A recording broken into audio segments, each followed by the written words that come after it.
Bonjour à toutes et bonjour à tous et bienvenue dans notre rendez-vous du mardi. Aujourd'hui, on va voir ensemble un petit truc qui est très efficace et qui est destiné à recueillir un maximum d'informations sur votre interlocuteur. On sait que en savoir plus sur les gens à qui on s'adresse, c'est très important pour la qualité d'une communication, c'est même capital dans une démarche commerciale.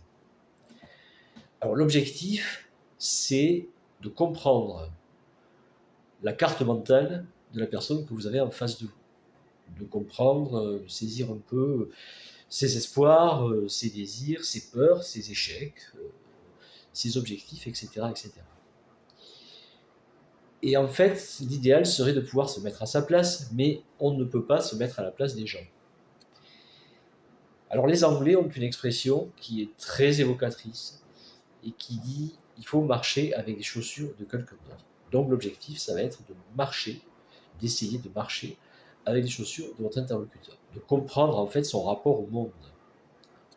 Et pour ça, l'astuce en fait, c'est de reprendre dans le dialogue un simple mot qu'il a prononcé. J'appelle ça cliquer sur un mot de votre interlocuteur. Je vais vous donner un exemple. J'ai un jour un client qui m'a dit moi, je suis assez à l'aise dans ma communication orale, j'aime bien parler, j'aime bien dialoguer, je suis méridional, je parle beaucoup, j'ai de la tchatch, etc. Mais dès que je suis devant une caméra, je ne sais pas pourquoi, je suis bloqué. Alors, la tentation pour moi était grande de repartir là-dessus en me disant mais vous ne savez pas pourquoi, est-ce que vous avez réfléchi, vous êtes bloqué, comment ça se traduit, etc., etc. Si j'avais fait ça, on aurait sans doute avancé, mais j'aurais sans doute aussi restreint le champ, réduit le spectre, et on serait resté peut-être sur des questions un peu superficielles, sans aller plus, plus vers le nœud du problème. Mais au lieu de lui poser des questions comme ça, quand il m'a dit je ne sais pas pourquoi je suis bloqué, j'ai simplement observé 12 secondes de silence et j'ai dit bloqué.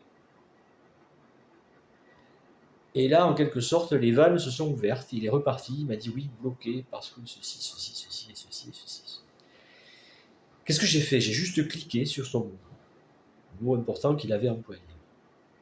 Et à partir de là, il s'est senti non pas soumis à un feu de questions inquisitoriales ou intrusives, mais il s'est senti en confiance.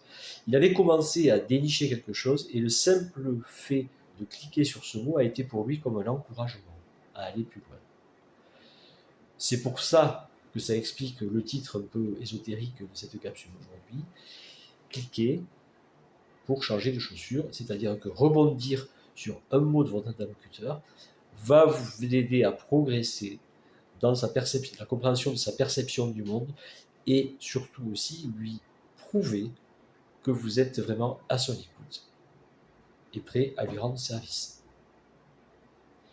Merci de votre attention, je vous dis à jeudi prochain et n'oubliez pas, hashtag vous avez 2 minutes pour réviser pendant les vacances. Au revoir, merci.